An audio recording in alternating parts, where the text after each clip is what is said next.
Today's show is brought to you by Audible. Get a free audiobook download and 30-day free trial at www.audibletrial.com/pulp. Over 180,000 titles to choose from for your iPhone, Android, Kindle, or MP3 player.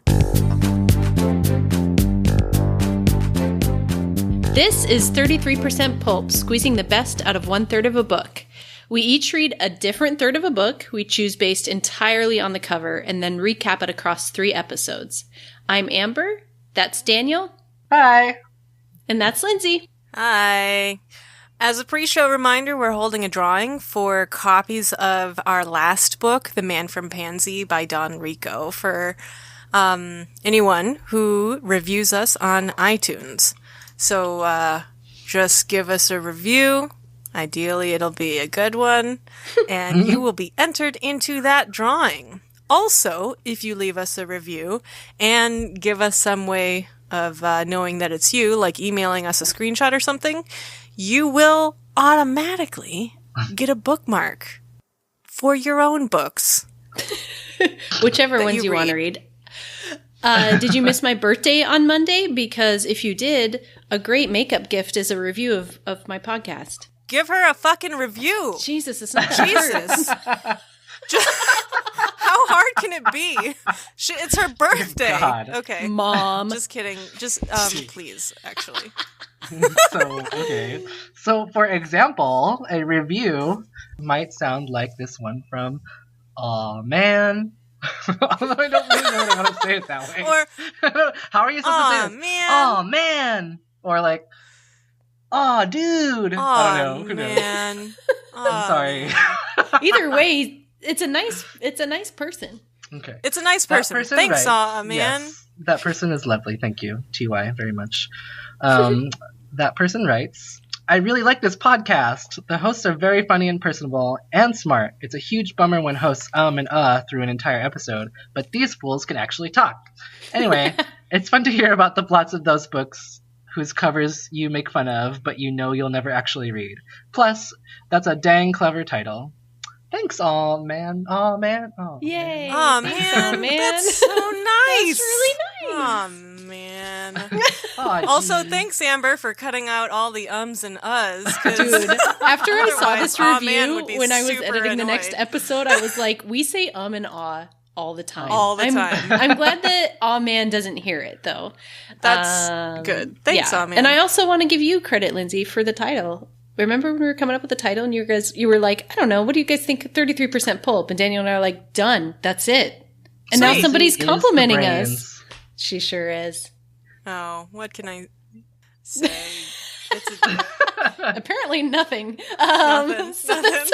Let's just go to the next thing. So this is our second episode of our 3-part recap of the book A Corpse for Christmas. Disclaimer, spoilers ahead. Okay, so last time on 33% Pulp, we had... Yes, Amber? No, I was going to say, Daniel, what happened on the last time of 33% Pulp? So last time, who did we meet? Oh my god, who didn't we meet? We had Al Wheeler. He shows up at a party because somebody has called the sheriff because there is a dead body underneath someone's bed.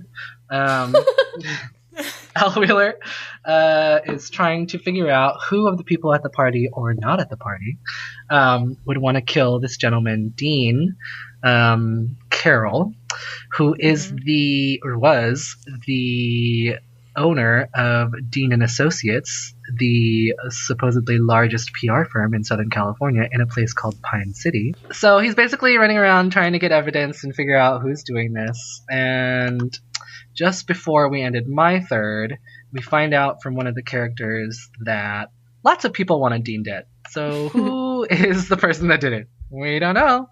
We'll find out maybe in Amber's part.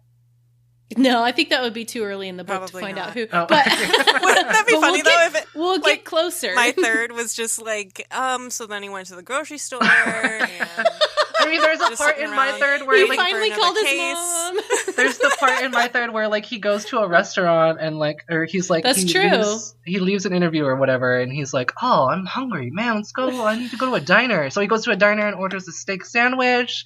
Talks about how he knows it's Moon's good over my steak. hammy or Like, whatever. yeah, and I'm just like, why is this in the? What are these words right now? Why? But it's okay. It's totally fine. Thinking This man back needs to about- eat. Okay, he needs Remember to that eat food. corpse for Christmas story? That was a good That case. was wild. Good times. No, we don't find out who it is in my third, but I think we narrow down the suspects. So perfect. I will go ahead and get started. We open chapter 5. Lieutenant Al Wheeler is in the sheriff's office. It's 5 p.m. And Sheriff Lavers, I don't think we met the sheriff. Oh, I didn't in mention your him. third. Yeah, we did. Okay, We did. Sheriff Lavers. Yeah. He's a dick, right? He's a dick. Oh, that's Him the and- Okay. that's the Not to his use boss that called genitalia him. as an insult, but I mean, Well, that's very sensitive of you. What were you going to say, Danielle? Lavers is the boss that called, because remember, so also at the crime scene, he called people to come check it out and take pictures and do all the evidence gathering, right? Okay, so Al Wheeler and Sheriff Lavers are at the sheriff's office. Sheriff Lavers is giving Al Wheeler a hard time about not coming in till 5 p.m. They seem to really dislike each other, and Wheeler keeps mentioning the sheriff's weight, which Wow. yes. So by the time I was done with my third, I was like, this author hates fat people. Like, it's true. Oh my God. It's true. also, I mean, remember, who did he describe as the person who like went to the gymnasium and things? The gay man, right? The secret yeah, gay- Yeah, no. Greg No, Talon. no, no. Greg Talon. Yeah, but Yeah. he's Not not the gay. gay guy. but not he is not gay. the gay guy, but No, he might be is, gay. but he might be because Oh, but he might be. But he's Right. not flamboyantly latent- gay like he's a like latent Louis, homosexual. Louis or whatever. Yeah. which is to say that he is gay, but he doesn't know it.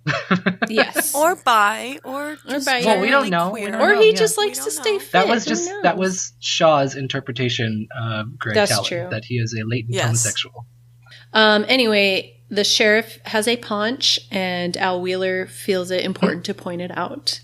I found that throughout my third, whenever somebody was described as having extra weight, they were determined to be a bad character. That's a thing. Huh. Yeah. Yeah. Uh-huh. Yeah. Like Janice. So they're talking about Malone and Shaw and Mrs. Carroll and Wolf and all these names that, like I said on the last episode, I was like, I don't know if these are 50 people or 2 people with multiple names. But they're saying, anybody could have had a Santa suit, and anybody could have had a motive, but a silencer is another story because nobody heard the gunshot, it sounds like. I'm gonna check back on my third, obviously before my episode, but also what I'm wondering about is blood spatter. So if this body good is point. under the fucking bed, like Yeah. was he shot under the Under bed? the bed, or- what was he doing under there? There was Yeah, I no know. description of that in my third, so yeah. So I want to go back through and like see if there was any discussion of that because I don't recall any. Because how the fuck did he get there? Or like was there a blood trail going to the bed? Well, and how interesting. would Tony and Greg not have noticed it while they were Right? playing their chasing game? It sounds like the Goose body the was Virgin. under the Yeah. bed to begin with, which is a weird spot to be hanging out at a party. But Unless he was dead and then Yeah. frozen and then shot. Because then there would be very little blood spatter. right. yeah, he might You have been could be frozen. onto something there. You sure could. Anyway, Sheriff Lavers is telling Al Wheeler, by the way, you need to stop going rogue and doing all this stuff yourself. You need to enlist the help of Polnick. He's just been sitting around twiddling his thumbs all day. And Wheeler's like, you know what? You're right. Let's have him start looking into Wolf's background, Larry Wolf's background, first thing in the morning. Now, Larry Wolf is the owner of the charities or fundraiser or whatever company. It's the fundraiser guy, yeah. Fundraiser Santa guy. Costume Company? Santa Costume Company. And so he's the person who runs the fundraisers who went to Louis' costume shop and to got a rent couple out- Santa costumes, yeah. for the charity. Okay. So we're back. It's maybe been a couple seconds for you, but it's been about 10 minutes for us. We had some audio recording issues, so we had to take a little break there. So if things sound a little different between that first bit and this bit. That is why. That's why. That would be why. But we're back on it. And Al Wheeler is back on his A game. He was telling the sheriff to go ahead and let Polnick start researching Larry Wolf's background first thing in the morning. The sheriff's like, cool, great. Wait, why won't you be here in the morning? And Al Wheeler says, because I have a hot date tonight. So we cut to the date. Wheeler is holding his apartment door open for Maggie Harding, who has on a strapless dress, like a strapless silk dress that is when held. You started the word strap, I was like, On? I was like, dang, this is a fucking date. What the? You answer the door with a strap on? Jesus. They're about to go pegging. Okay, sorry. Continue. So she has on a strapless silk dress that's held up by a drawstring. That's just kind of. I'm describing this dress in detail because it's important, but I'm also trying to understand this dress. It's held up by a drawstring around her, like around her shoulders, upper chest. Okay, but it's also strapless. It's strapless, and Al Wheeler says, that drawstring had been fascinating me all night. One quick tug at the opportune moment, I figured, and the whole damn dress would slide gracefully down to her ankles. Oh, shit. I think, okay. It's like a piece of fabric that has like that's a loop at the top. held up by a string. Yeah. So I think I got that right. Okay. So Wheeler, when they enter, he turns the lights on, but only a couple of lights turn on. It's very dim in there. He goes and he turns on some soft, sensual music. Maggie's like, I like the trick lighting you've got going on there. And this couch, why it's big enough to ... Well, it is big, isn't it? And Al's like, this is how I like my apartment. It's very comfortable. Now sit down while I make us some drinks. So he comes back from making drinks, and Maggie says, okay, Al, stop beating around the bush. I know why you brought me up here to your apartment, so let's get on with it. And Al's like, wow, this okay, I'm very excited about it. He's like, let me go get the keys to my cellar. Right, my wife. So he tells Maggie to stand up, and Maggie's like, oh, why do you want me to stand up? I thought you would want, and he was like, no, that's later. Stand up and do what I say. And then he tells her that she's beautiful, which she's even more confused by. She says, don't you want to ask me some questions? And Al says, questions? I smiled tolerantly and then shook my head. This is no time for questions, honey. Not when I'm about to demonstrate my magic touch. Oh, for goodness sake. Tolerantly? Magic touch. You can just, I know exactly. Any guy who says that he has a magic touch definitely does not have a magic touch. Wait, do we know I've how never old he seen is? tolerant as an adverb. Do we know what? Do we know how old he is? We don't know. I haven't seen a single description of Al Wheeler. Have you? Yeah. I mean, maybe we were supposed to read the first 30 books that he appeared in, but I have no idea what Al Wheeler looks like. Anyway, then he grabs... Merriam-Webster does not... Oh, yes, okay. Tolerantly is an adverb. Okay. Oh, Continue. good. Thank you. Al Wheeler grabs the drawstring, and her dress falls off down to around her ankles, and he stands there just kind of admiring her body and her underwear. When, quote, somebody hit me across the mouth with a slab of reinforced concrete, or it felt that way anyway. Maggie's yelling, Fist? beast and sex maniac. And then she hits him again. We should be, maybe she wanted to be asked questions, not fucking stripped. Amen. Right? So, yes. So then Al backs up and he's wiping the blood off of his chin and he says, he looks up at, quote, the hide face of the female Jekyll who viciously attacked me without reason. So she's yelling at him. She's like, what? I thought, I'm sorry. So she's yelling at him and he's like, what? I thought you wanted it. And she's like, I thought you brought me up here to ask me questions about Mal Jorgens and the murder.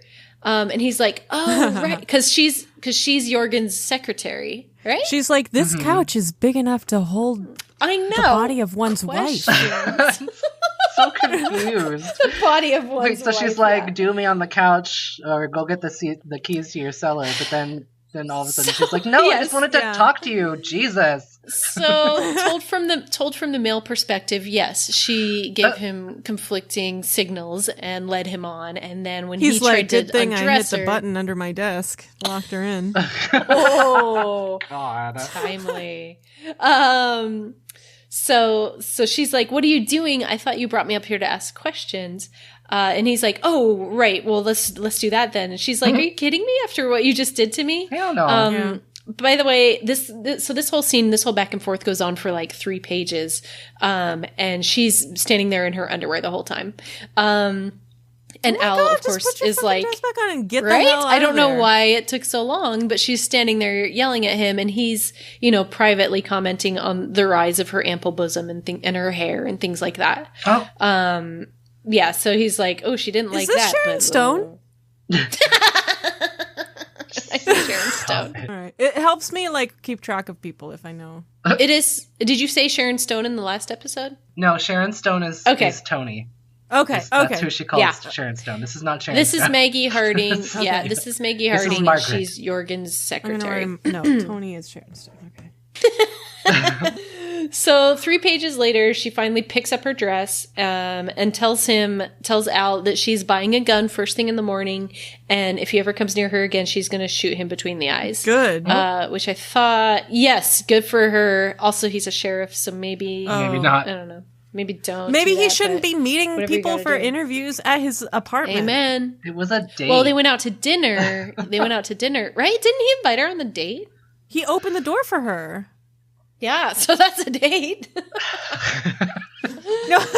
Anyway, so she is stomping off towards the door when Al's like, "Are you forgetting something?" And he holds out the drawstring, which this is where I got confused because why is the drawstring not connected to her dress? He pulled it all the way up, He pulled it all the way out. Imagine a hoodie with the string to make it tighter. Yep. I would be so Yeah. fucking annoyed. I hate when that happens in your shorts or your shirts, That the drawstring comes out and pull it back through the Oh, hole. it gets all if he fucking took it through my fucking dress, I'd be like, I'm filing a complaint. So Al has the drawstring in his hand, and she's like, "Oh, you would keep that from me. You're hoping this dress would fall off again. Well, it won't." Then she grabs the drawstring from him, but she grabs it so forcefully that the dress tears and falls onto the ground again. So a little comic relief in this. What? Oh my god! Yeah. How did So then she bursts into. I don't know. She's just getting really worked up and really aggressive, and her dress tears. Is her dress made of ground. paper mache? Silk. It is silk. Jesus. So then she bursts into tears. She grabs her stuff and she runs out of his apartment in her underwear. Oh my god! Good luck to That's Mary. awful. Good luck to Maggie Harding. I don't ever see her again in my third, so I hope that Give she her made your okay. coat or something, asshole. Seriously, Jesus. no, he's just pissed off. He actually He's is like, molesty. well, I don't like him. I don't like I know him. it's true. This guy's a dick. His first thought is, there goes that $40 I spent on dinner. Ew! What? Oh, He thought they a $40 did have dinner. They did have dinner. So, on the one hand, I get I get the confusion, but on the other hand, Consent is a thing. don't be pervy. Yeah. Consent is a thing. We at 33% Pulp endorse consent. Yes? We are What not do we do? sponsored by consent. We are sponsored by But we consent. endorse it. Sexual consent. Oh my god. Hashtag consent. No means no. Anyway. Yes means yes. So Al Wheeler is pissed off. He downs both of their drinks, shuts off the music, and then the phone rings. And it's Janice Iverson. She says, "Janice Iverson, I don't know if you remember me, Lieutenant, but we met at the Malone house last night, right after the murder.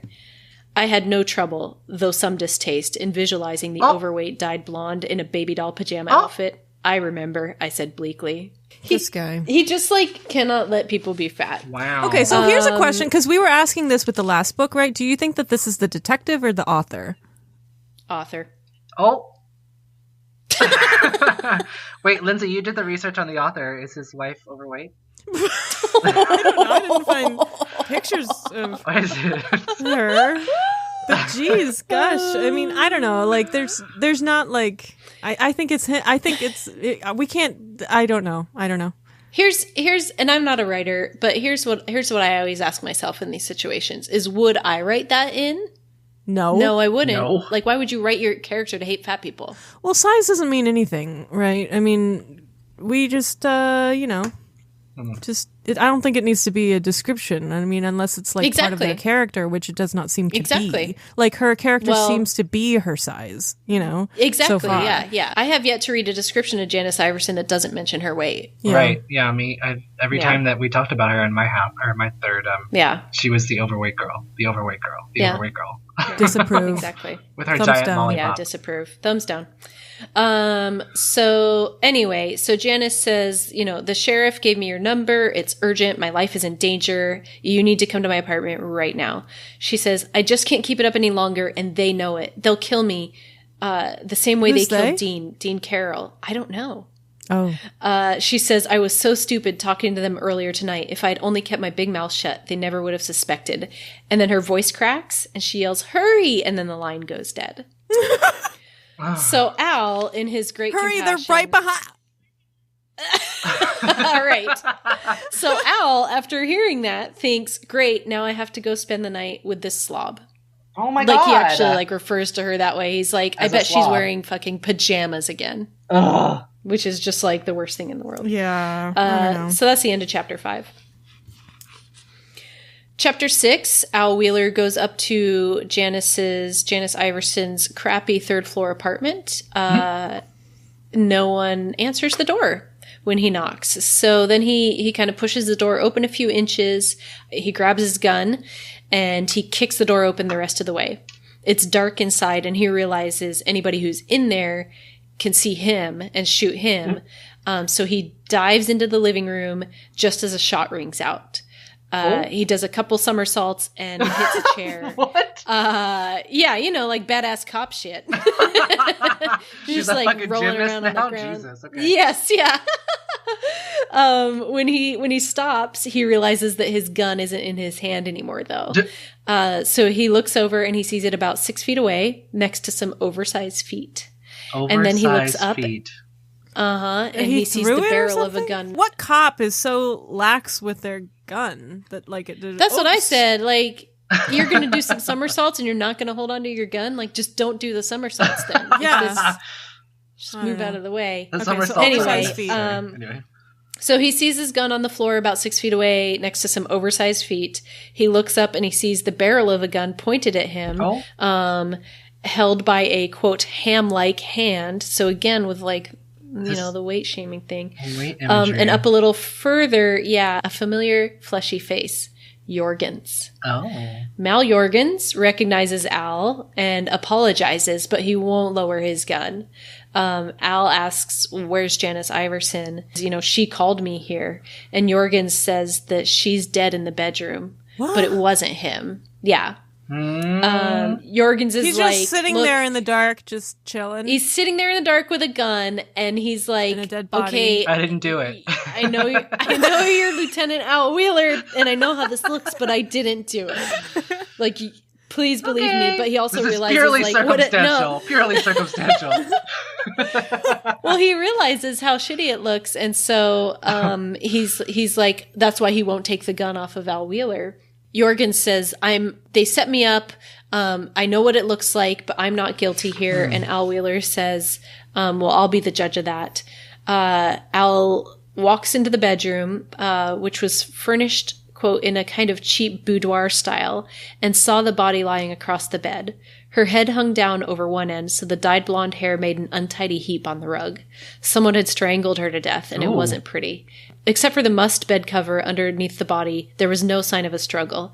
But then you wouldn't expect an overweight blonde past her prime to put up much of a struggle. That's horrible. Oh and my also God. You fucking Are would you? struggle. First of all, okay. I mean, I know the conclusion already, but first of all, like, it would seem as though that, like, the person who's a murderer she knows this person, because if there's no forced entry and no struggle, then she's already in her bedroom when the strangulation took place, right? Or she has been Detective moved, Lindsay. right? Or she's been moved. Yeah. But also, or she was frozen and strangled earlier. Now she's. I mean, I'm just trying to think of how there's no blood splatter from being shot in the fucking face. Like, how can there be no blood spatter? You know? No, you're so right. So, Sorry. with strangulation though, that's like an incredibly like personal thing, just like a knife, you know, That's because you're true. actually using your bare hands, right? With Yeah. when you're killing someone. So like, if we were to be, you know, consistent, it would be someone that she knows and is like personally invested in like needs her to be dead. It would be my Somebody's been listening to her murder mystery podcast.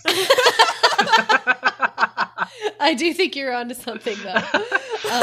And actually, the point that you make is relevant because Jorgens is like, well, I didn't do it because, I know I'm standing here with a gun, but she got strangled. Like, I didn't, right. I came here with my gun. And Al Wheeler is like, how did you get in here? And Jorgens says, you know what? She called me too. And I got here and the door was open already. Like, somebody killed her 10 minutes before I showed up. She's just calling everybody. Yeah. It's like, hey, come here.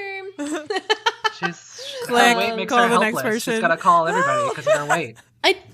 I did think it was weird that like she clearly called 911 and then she got Al Wheeler's direct number rather than like calling 911 and being like, somebody come here right now, I'm gonna die. Like she had to request Al Wheeler specifically.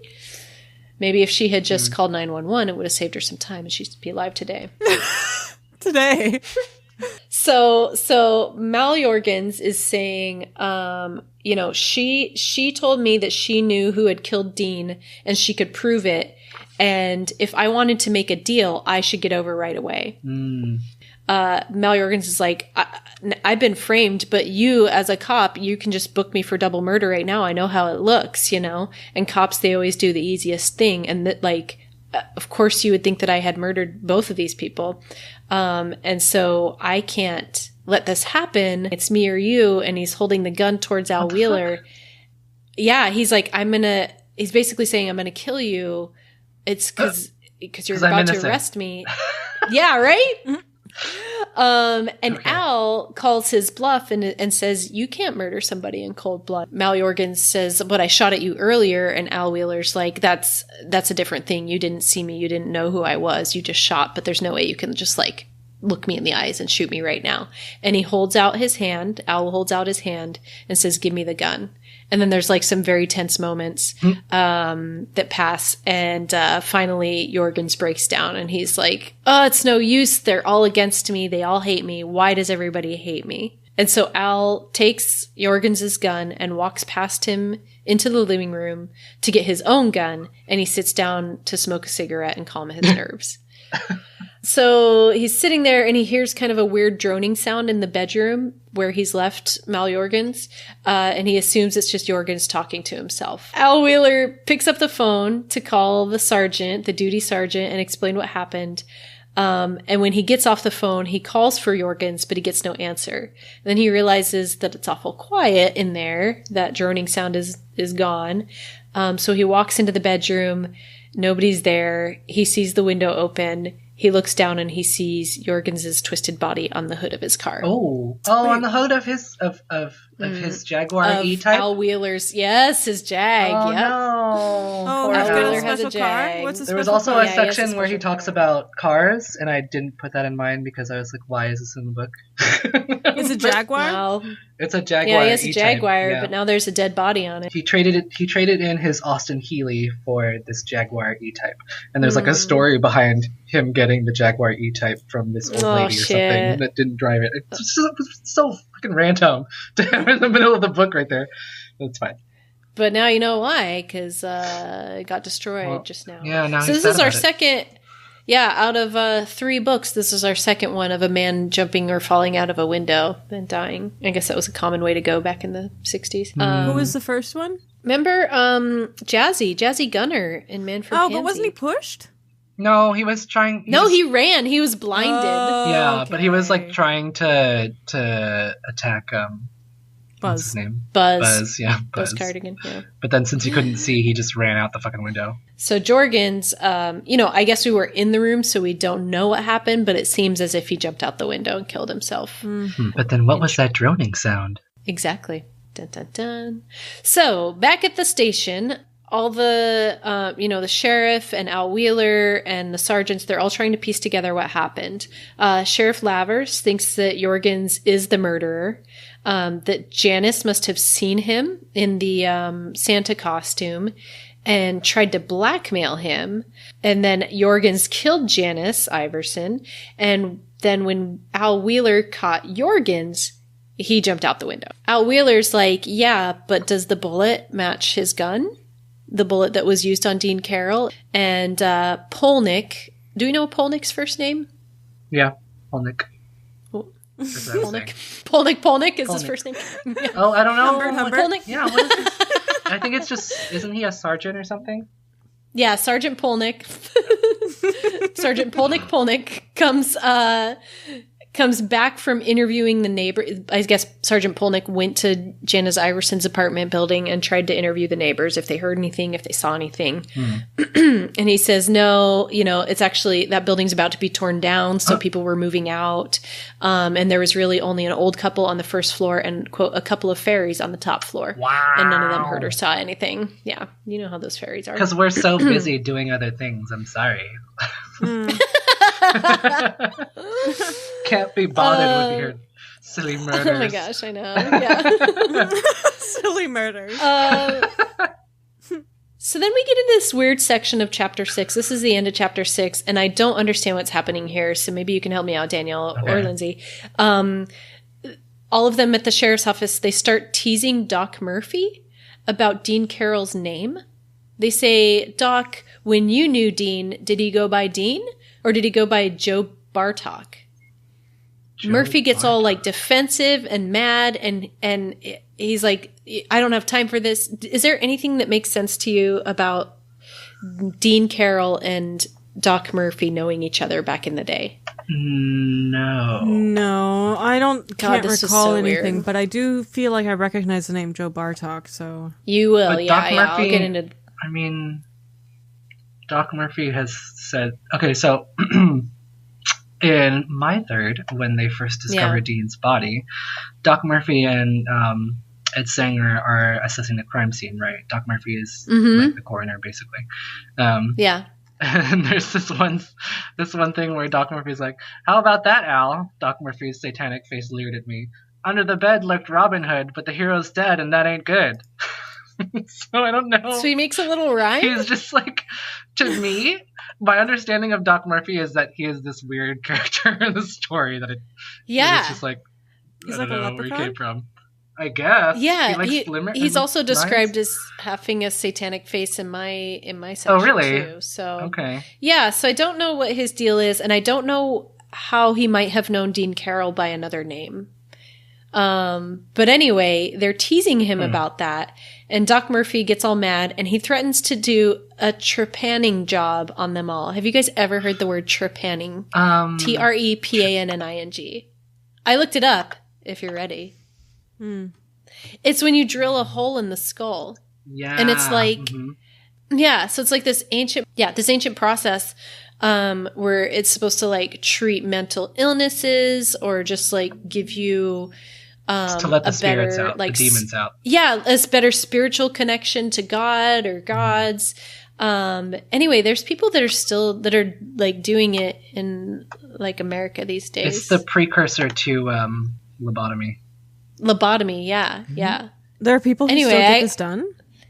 Yeah, I read a Vice article about this woman who like did it on herself. Oh. And she was like, yeah, it's wild. Oh my god. Just Google trepanning. I did. And I saw the hole. The hole. I saw the hole. There's a hole in your skull. Anyway, it's like babies. Yeah. It's like the premise is that babies are born with soft skulls, and so the blood flows like like directly to the brain. And then as we age, you know, the skull gets hard and then our brains miss that blood flow. Like there's healing elements to the blood flowing directly to the brain. So people drill a hole in so that the blood can flow back in, and then it's, anyway, trepanning. Who knew? Okay. Al Wheeler goes, hold up. Where did you get that name? Joe Bartok. And the sergeant goes, well, from the LA police headquarters, they got a file on him. He did 3 years in San Quentin and then was released in 55, and they don't have a record on him after that. So Al Wheeler says, well, how did you get into LA? And the sergeant says, I got prints off of Dean Carroll's cadaver and sent them off, and they called me back tonight. And Al Wheeler says, well, maybe you can get some of Jorgens's prints that same way. And that's the end of chapter 6. So chapter 7, Al Wheeler is in the office at 9 a.m., which is unusual for him, it sounds like. Annabelle Jackson, the sheriff's secretary, comments on his punctuality, and Al is about to say something about how her curves can get any man up in the morning, but then the phone rings. So he's about to just like lay down some classic sexual harassment, but then it gets interrupted. Sexual harassment.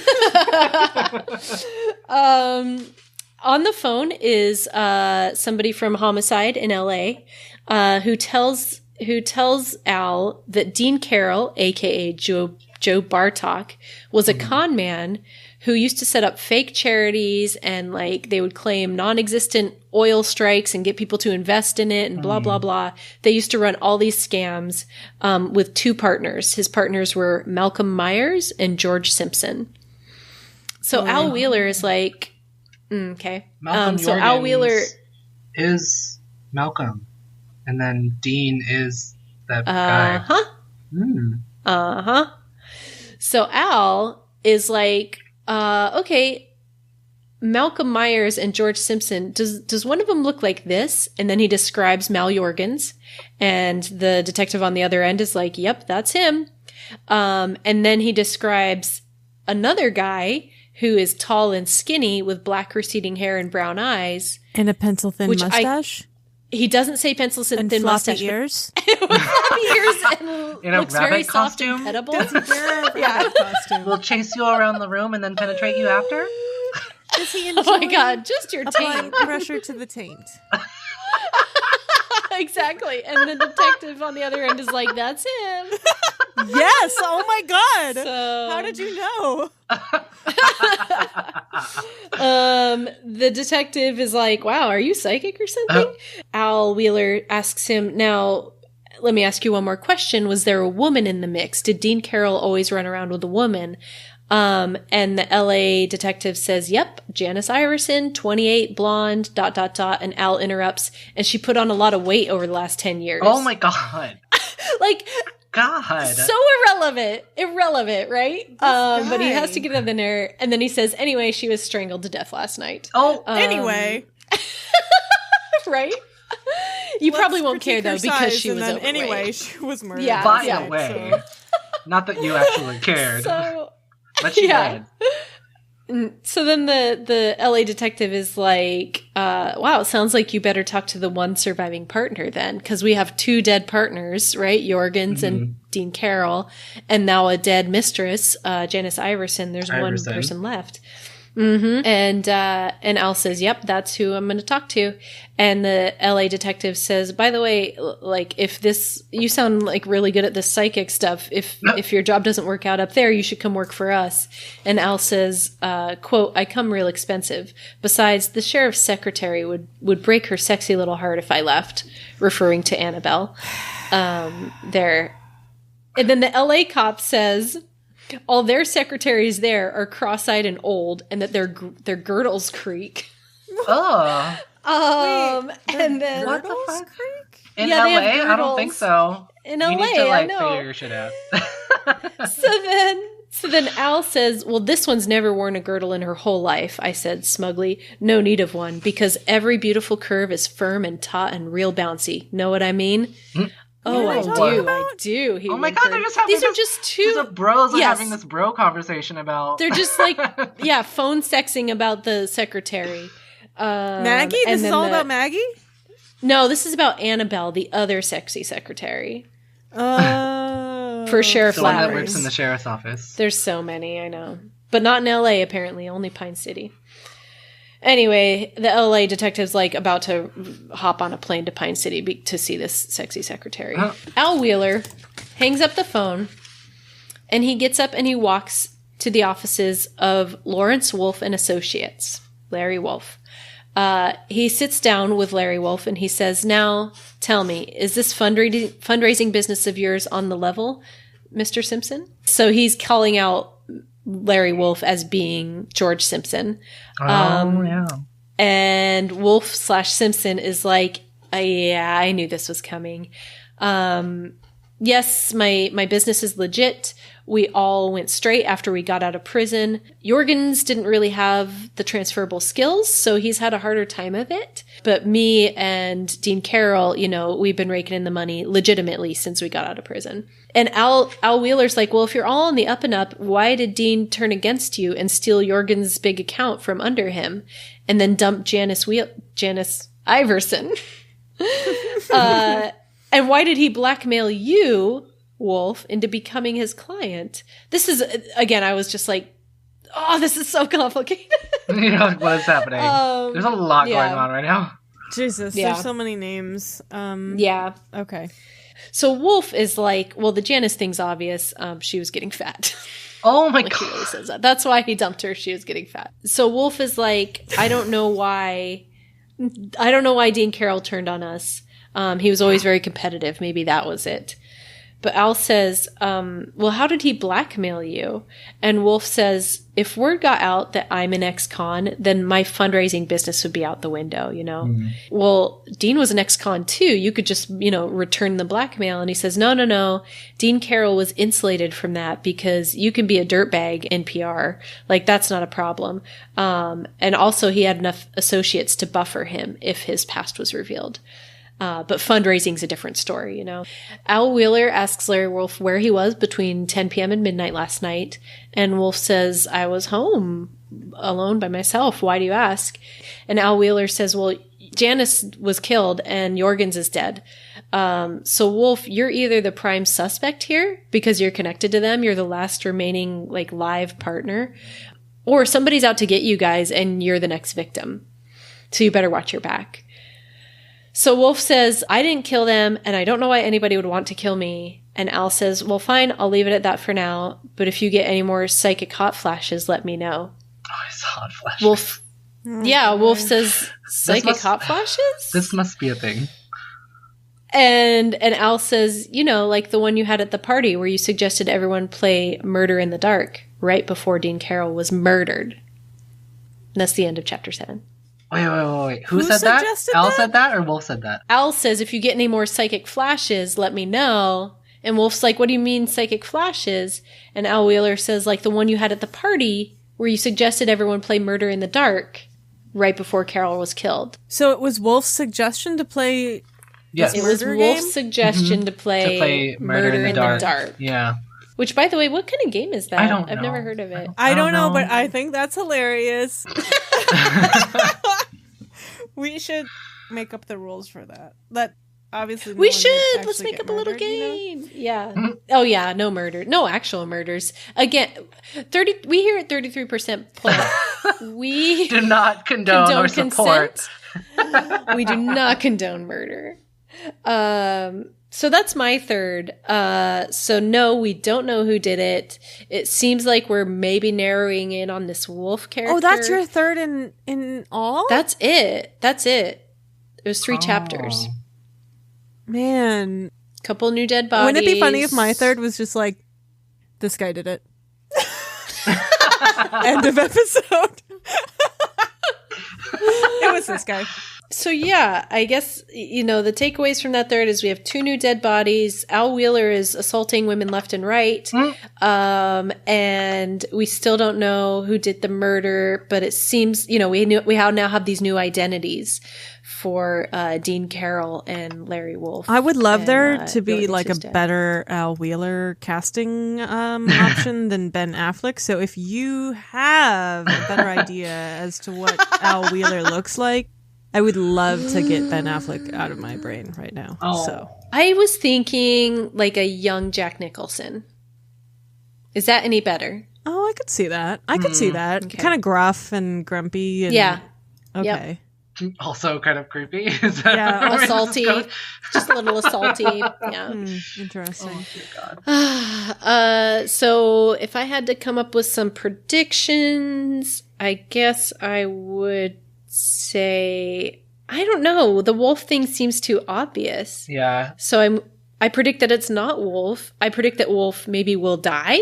Maybe he gets killed too, and then we've got like a quadruple homicide thing on Al Wheeler's shoulders. Al Wheeler has yet to have sex with anyone. Is that correct? Oh, that's right. Yeah, no. He's just groping people and staring at them grossly. Yep. It would seem as though the more you grope people and disrobe them without their consent, the less sex you actually have. There does seem to be a correlation between the two. I'm learning from these books.